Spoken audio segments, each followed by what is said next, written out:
Sir, sino po sila, sir? Hello po. I'm Andre Pilancela from Santa Rosa, Laguna. Oh, from Laguna to mga auto. Boss Andre, anong auto itong dala natin? Honda Accord 2004 na CM4 variant. CM4 variant. Ito boss, may tema ba yung autos as of now? Ano ba? Clean build po siya out of the moment. As of the moment. Pero ang plan ko po is mag-Euro clean build. Euro rin talaga, no? Yes. Pag yung mga ginato ng medyo Accord na VIP, no? Talagang luxurious na rin talaga. Apo. Okay. Boss Andre, syempre, very curious sa mga ka-automon natin. Paano ba kayo nahilig sa pagkakotse po? Sige. Actually, lumaki po akong surrounded by car guys nga. Since yung sa family ko, dad ko mahilig sa kotse, mom ko nagda-drag race. And actually, yung mga relatives ko din talaga surrounded din sa car scene, involved din talaga sa car scene. Kotse rin talaga, no? Yes po. Okay. Diyos ko. Ito pala to. Pero si Mami Daddy, ano ba, active pa ba sa cars? Actually, yung dad ko, dating drag racer, pero ngayon, nag-lay low siya as member na lang ng SUV na group, which is yung SUV Underground. Tapos yung mom ko yung co-founder ng SUV Underground PH. Uy, okay. Shoutout tayo dyan kay Mami Daddy. Yes, po. Kaway tayo dyan. Okay. Boss Andre, okay na tayo. So, check na natin interior, exterior, engine ba yung kalabas? Kasi, Okay na.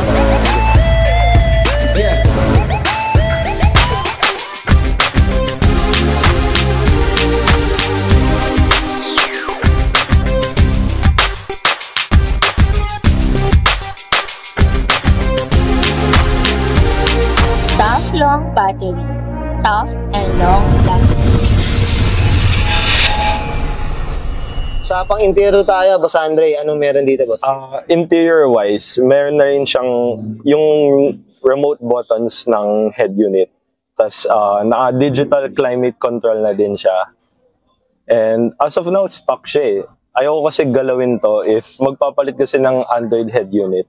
Mawala yung climate control. Di mo malaman kung ilang degrees na ganun.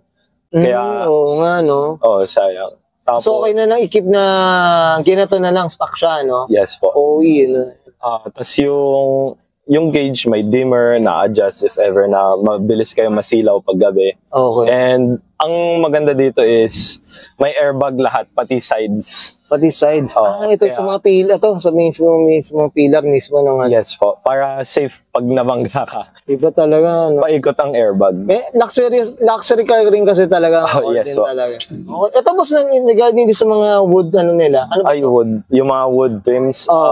Actually, parang ano lang siya, plastic na wood yung design. Okay. Di talaga siya authentic na wood. Yung wood talaga ng pang Honda na pang Accord, no?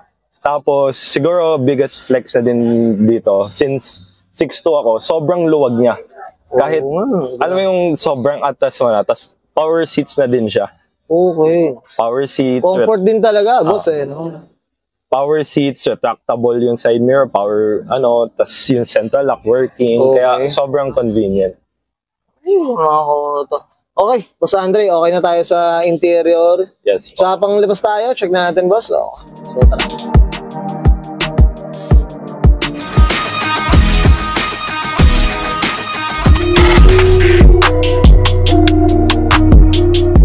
Okay, usapang exterior tayo, Boss Andre. Anong meron dito, boss? Yung paint niya, actually, na-paint na siya ng dating may-ari. Pero satin silver siya. Okay. Tapos may yellow fog lamps, tapos OEM pa din yung long plate holder niya. Ito pang Honda rin talaga. Honda din talaga Honda rin siya. talaga. OEM na Euro plate holder. Okay, mga ko. Tapos yung mags, Max natin. Sige, boss. Work Emotion na ZR10. Ano size to, boss? 18? 18 by 8.5. Tapos offset 42. 42. Ito, boss, suspension natin, Boss Andre. Anong dito, boss? Sige, boss. Suspension ni Classical Laguna, modified shocks. Modified shock siya. Yan, shoutout tayo dyan. Maganda ride, promise. Kumbaga, boss, ano ba? Para sa mga viewers natin, paano... Ang modified shocks ni Classical Laguna, only parang only adjust as long as makuha yung comfort ride na gusto mo. Kaya ang tagal namin doon kasi mga issue yung sa akin. Oh, Na parang okay. masyado matigas, ganun. Kaya pwedeng palitan ni... Pwedeng palitan. Oo. Okay, well said. Boss, ito, ano ba? Tinted? Tintless? Ano ba siya? Tintless po. As in zero to. Zero talaga to. Zero tint. Zero tint talaga to. Ito, ano to? Ang dating yata, parang Tito Spec ang datingan eh. Opo. Wala talagang tint dito. Malamig aircon na. Malamig kaya- aircon nito. kailangan- Kaya matapang. Yung likod, boss, brand ano new sa yung taillight na red and white. Okay. Kasi previously basag siya. Pero ano ba? Red white lang naman ginawa talaga dito. Boss. Yes po. Red white lang naman. Ibang shade lang ng red. Oh. Kaya ito medyo bright yung red niya. Okay. Tapos, OG na terms na ganyan, chrome. No? Tinatry ko i-polish as much as possible. Ito yung mga dapat iniingatan, boss eh. Mabilis mag-fade. Magbilis yan. Okay, ito, syempre, shoutout tayo dito, boss. Broke boys. Broke. Pasensya na sa kalat na air sponsor. Shoutout tayo dyan. Okay, Boss Andre, okay na tayo dito. Yes. Check natin makina, boss. So, Ay, sige po. Okay, usapang makina tayo, Boss Andre. Anong meron dito? Stock na K20 ng Accord 2.0 na CM4. And then, stock intake pa din. Actually, wala akong ginalaw sa engine bay. Okay. Ito parang nung nakuha mo to, Boss Andre, talagang wala ka munang... Actually, simulan makuha ko, full PMS, palit, tensioner, serpentine belt, coolant, brake fluid. Yung talagang palit lahat ng Palit fluid. lahat, mga basic talagang kailangan yan. Ito, boss, regarding sa syempre yung mga unang nasisira sa ganitong makina. Anong kwento dito, boss? Sige, boss. Actually, ang pinaka-issue daw ng ganitong K20 is malakas daw mag-leak ang VTEC solenoid. Okay. Malakas na mag-leak. Pero yung maintenance naman yun, anong dapat gawin, boss? Usually, palit gasket lang. Yung mga O-ring niya, ganun. Hindi naman siya mahirap hanapin. May mga auto-supply na nagpo-provide. So, kailangan ganun lang din talaga. Tapos resurface din para iwas leak. Iwas leak. Siyempre, sa mga sa mga naka-accord dyan, mga naka-K-series. Siyempre, para curious kayo dun sa mga problema, no? Boss, regarding naman sa gasolina, boss, anong verdict natin dito? Anong kwento, boss? Sige po. Galit siya sa idle. Galit siya sa idle. Galit taga sa idle. Lumalamon ng gas pag idling, pati traffic, lumalamon. Ay, oo, boss. Grabe to. Ito, no? 2.0. K20. K20. Pero pag long ride, matipid siya, maasahan. Maasahan siya. Okay, well said.